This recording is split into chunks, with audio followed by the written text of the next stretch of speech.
Hey VC, this is Luke with Hot Wax and Cool Vinyl. Welcome back. Today I'm hoping to do two videos. The first one is something I've been meaning to do for a bit and just never got around to it. So I promised myself I'd do it today. And that is a contest entry for Mike over at Jam on Vinyl's contest. Aside from the fact that it's a really interesting contest that he's come up with, for those of you who are subscribers of mine and for whatever reason aren't familiar with Mike, the channel is Jam on Vinyl. And Mike, aside from being a history teacher, he also lives on Long Island like I do. So while we're not neighbors, we're close enough where we have the same record shows and stuff. We've just never managed to hook up as of yet. But hopefully, Mike, sometime soon, we'll get together and either do Massapequa or the Huntington Record Show coming up soon. Okay, so Mike's contest. Well, he's a history teacher, as I said, so he asked us to show 5 records that have songs in them of either historical import or historical fact or about historical events. So I chose some historical events. So let's get the common one out of the way first. Now, I didn't, I've seen a lot of the videos of the entries, and a lot of them are really, really interesting. But I didn't want to go with like American Pie or any of the ones, the first ones that jumped to anybody's mind. Mostly because they've already been used, and I wanted something a little original. So I'm sure this has already been used, but it came to mind right away, and that's Gordon Lightfoot's Wreck of the Edmund Fitzgerald. Now, for those of you who maybe know the song and know that it's about a ship, the Edmund Fitzgerald was a cargo ship that sank on Lake Superior, on the Canadian side of Lake Superior, on November 10th in 1975, during basically hurricane force winds. And the song is really an eloquent tribute to those, the captain and the crew of that particular merchant ship or that cargo ship. So that's the first one for you, Mike. Gordon Lightfoot's Wreck of the Edmund Fitzgerald. Second one is from Dion, I chose, which is Abraham, Martin, and John. Aside from Abe Lincoln, Martin Luther King Jr., and John Kennedy, this was written in honor and about the assassination of all 3 of those great men. I have to be honest, I like Dion a lot, but this song is probably one of my favorites, if not the favorite song from Dion. And it's a great song, and it's one of those songs that if you get it in your head, you're not going to get it out of your head for at least a few hours. It's just that nice a song. So number 2 is Dion's Abraham, Martin, and John. Go ahead, I dare you, put it on and tell me if I'm not wrong. And 3 hours later, you're still singing Abraham, Martin, and John to yourself. Third one, for those of you who know me, I'm going to throw a Clash reference in anytime I can.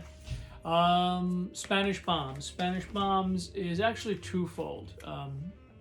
It was written about the bombings that the Basque separatists did on the Costa del Sol, I believe it is, in I want to say early 70s, but it also references to the Spanish Civil War.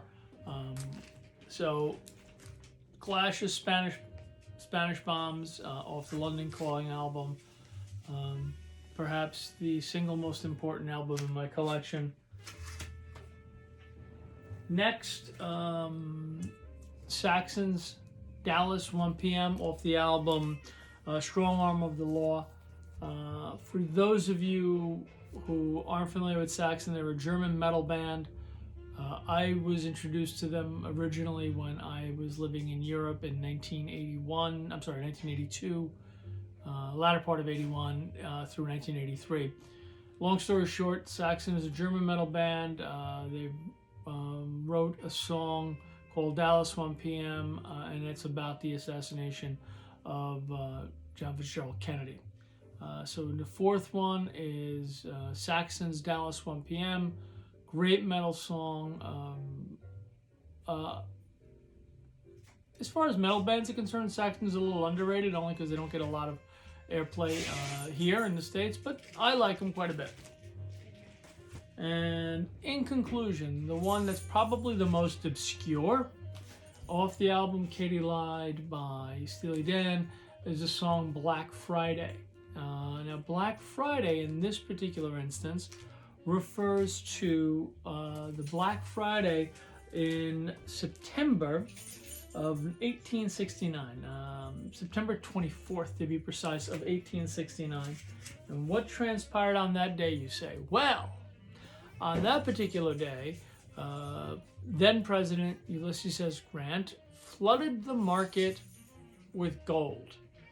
He instructed the Treasury to wire New York and Wall Street and say that the United States government was putting $4 million, an unheard of amount of money, in gold into the market that following Monday.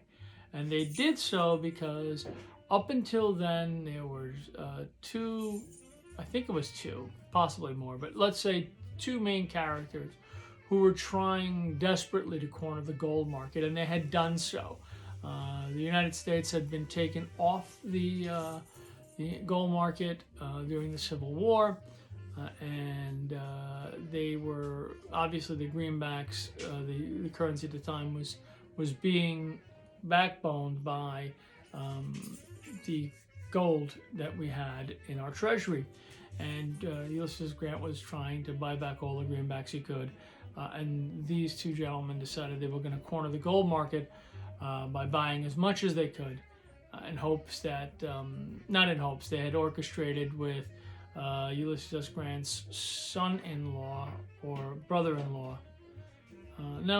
It was brother-in-law because he had married Grant's sister. And they had bribed him because he was close to Grant and they were getting inside information. And so they were using all this information to buy as much gold as they could, hoard the market, and artificially inflate gold prices. Obviously, this is something that is highly illegal even then. And so in retaliation, once this scheme was discovered by Grant, he instructed the Fed, the Treasury, to go ahead and flood the market with gold, and thus basically dropping the price of gold. At the time, it was, I think, according to the history books, the History Channel, gold was trading at around $160 an ounce. And the minute the announcement was made that the Treasury was going to flood the market with gold, it dropped to like $120 an ounce.